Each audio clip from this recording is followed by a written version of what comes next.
Toilettage, le secret du plaisir. Voulez-vous que je vous confie un secret personnel, ce que j'apprécie le plus dans le métier de toiletteur? C'est d'accord, mais à condition que ce secret reste entre nous et que vous ne le répétiez à personne.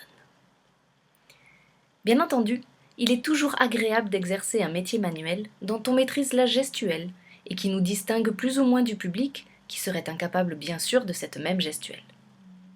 Personnellement, je trouve même agréable pour cela de toiletter en public et de sentir chez ce public, même de passage, même pour quelques instants, une certaine forme d'intérêt, de curiosité, voire très vite de sympathie.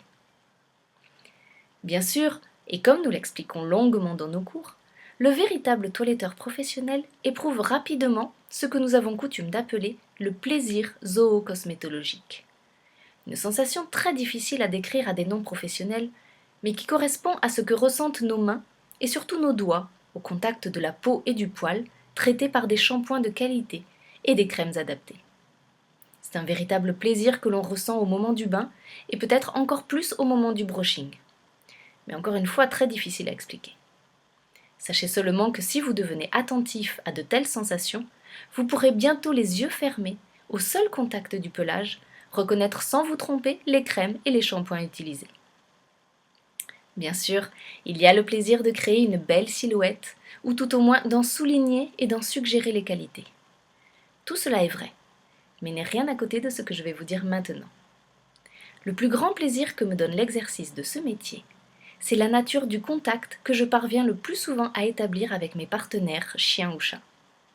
Le contact à l'occasion du toilettage n'est en effet comparable à aucun autre. Il n'a par exemple à peu près rien à voir avec celui que l'on établit en éducation, et qui est pourtant lui aussi très agréable. Rien à voir non plus avec les chiens que l'on conduit en exposition, une circonstance cependant susceptible d'apporter beaucoup de satisfaction. Et pour tout vous dire, rien à voir enfin avec le contact que l'on établit avec ses propres chiens. C'est que le contact en toilettage est tout à fait particulier. Il ne s'agit là, en tout cas si l'on veut bien réussir, ni de domination, ni d'éducation, encore moins de dressage. Le secret est de parvenir plus ou moins rapidement à une sorte de collaboration. Non, le mot le plus juste serait complicité avec le chien ou le chat.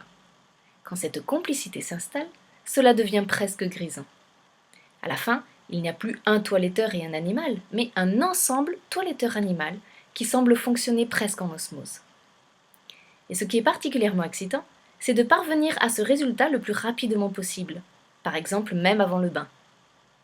Dans bien des cas, on arrive alors, tant pendant le bain que pendant le séchage, à une sorte de participation plus ou moins consentie de l'animal.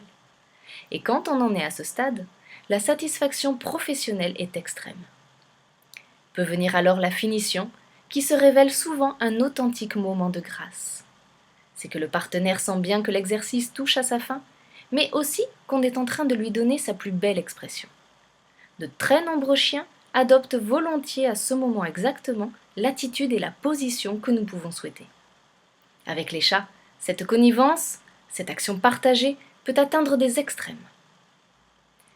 Je veux encore vous préciser que cette connivence, je crois n'avoir jamais cessé d'en améliorer la qualité tout au long de mon exercice professionnel. Et c'est sans doute pour cela que je ne me suis jamais lassée de ce métier. Vous ne me croyez pas? Apprenez notre métier, appliquez nos principes et nous en reparlerons.